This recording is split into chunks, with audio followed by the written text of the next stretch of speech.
Nous voici sur les pas de Cocteau. Des pas qui nous mènent dans un endroit inattendu, le bureau du maire.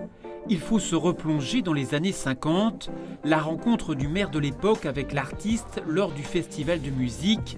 Un lien fort se crée entre eux. C'est Francis Palmero, qui était maire à l'époque, qui a demandé à Jean Cocteau de décorer la salle des mariages et cette fresque. Jean Cocteau ne tarde guère à se mettre à l'ouvrage. Il représente Orphée jouant du violon devant la ville. Une fresque comme une mise en bouche de ce qui attend le visiteur. Un étage en dessous, voici la salle des mariages imaginée de A à Z par Jean Cocteau. Deux grandes fresques qui ne laissent personne indifférent. On a une impression de paix et de sérénité. Je crois que c'est très, très intéressant de ce côté-là. Enfin, c'est vraiment une œuvre remarquable.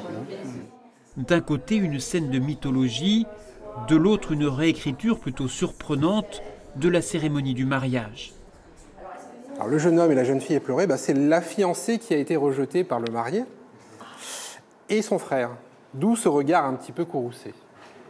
L'artiste ira jusqu'à dessiner et imaginer lui-même le tapis de la salle des mariages.